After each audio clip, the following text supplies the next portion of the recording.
বৈষম্য বিরোধী ছাত্র আন্দোলনের অন্যতম সমন্বয়ক হাসনাত আবদুল্লাহ বলেছেন, তারা অন্তর্বর্তীকালীন সরকারের মধ্য দিয়ে পরিবর্তন দেখতে চান এবং সেই পরিবর্তন যখন আসবে তখন নির্বাচন দিয়ে নির্বাচিত সরকারের কাছে দায়িত্ব তুলে দেওয়া হবে।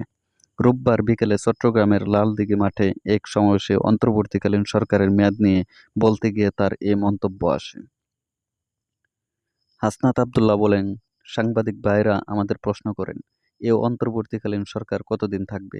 আমরা স্পষ্ট করে বলে দিতে চাই, যতদিন পর্যন্ত রাষ্ট্রীয় প্রতিষ্ঠানগুলো আইন, বিচার, শাসন বিভাগ, শিক্ষা, স্বাস্থ্য ব্যবস্থা এবং মানুষ এখানে মৌলিক অধিকার ভোগ করে সেখানে আস্থা ফিরে না আসবে, ততদিন পর্যন্ত অন্তর্বর্তীকালীন সরকারকে আমরা দেখতে চাই। তিনি বলেন, আমরা অন্তর্বর্তীকালীন সরকারের মধ্য দিয়ে পরিবর্তন দেখতে চাই। এই পরিবর্তন যখন আসবে তখন নির্বাচন দিয়ে নির্বাচিত সরকারের কাছে দায়িত্ব তুলে দেওয়া হবে। আমরা এমন একটা স্বাস্থ্য ব্যবস্থা চাই যেখানে আমাদের প্রেসিডেন্ট যে অবস্থায় চিকিৎসা নেবেন, নিঃস্ব ব্যক্তিও একইভাবে চিকিৎসা নেবেন। এই সমন্বয়ক বলেন, তাদের বারবার একটি প্রশ্ন করা হয়, বিকল্পকে? মাঠে থাকা সমবেত শিক্ষার্থী ও সাধারণ জনতা তখন বলে ওঠে, আমরা। অন্তর্বর্তীকালীন সরকারকে সহযোগিতা করতে প্রশাসনিক কর্মকর্তাদের আহ্বান জানিয়ে হাসনাত আবদুল্লাহ বলেন, আপনারা যদি ভেবে থাকেন আপনারা রাগ করে বসে থাকবেন, অফিস আদালতে কাজ করবেন না, তাহলে ভুল ভাবছেন। এ আন্দোলনে কুলি ছিল, কামার ছিল, মসিও ছিল। ঠিক একইভাবে এ আন্দোলনে শিক্ষিত শ্রেণীও ছিল। পুলিশ সদস্যদের কাজে ফেরার আহ্বান জানিয়ে তিনি বলেন, ছাত্র পুলিশ ভাই ভাই, আমরা আপনাদের বলতে চাই, আপনারা আপনাদের কাজে ফিরে আসুন। আপনাদের মধ্যে কারা খুনি এবং দোসর ছিল সব কিন্তু আমরা জানি। সব পুলিশ কিন্তু বেনজির না, সব পুলিশ ডিবি হারুন না।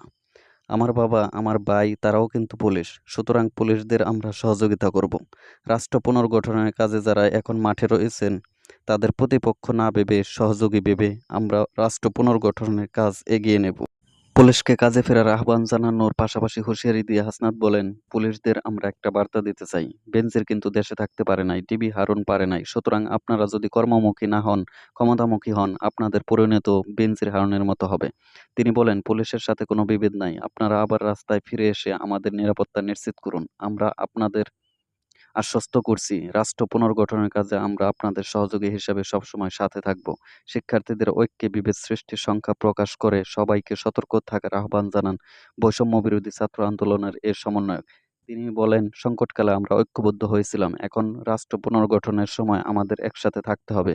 প্রভু চলে গিয়েছে, কিন্তু প্রভুর দাসরা আমাদের মধ্যে লুকায়িত। ফ্যাসিবাদ বিরোধী আন্দোলনে আমরা যেভাবে ক্ষুদ্র স্বার্থকে বিসর্জন দিয়ে বৃহত্তর স্বার্থকে সামনে রেখে আমরা কাজ করছি, আমরা রাষ্ট্র পুনর্গঠনের জন্য একসাথে কাজ করব।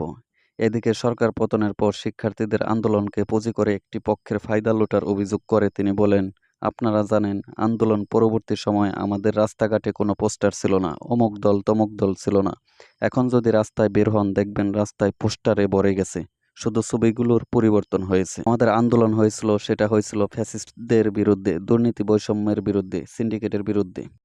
টেন্ডারবাজ, দুর্নীতিবাজ যারা রয়েছে তাদের সতর্ক করতে চাই। আপনারা ১৬ বছর একটা দলের ছত্রছায়ায় ছিলেন, এখন যদি আরেকটি দলের ছত্রছায়ায় এসে দুর্নীতি করার চেষ্টা করেন, ছাত্র জনতা আপনাদেরকে দেখে নেবে।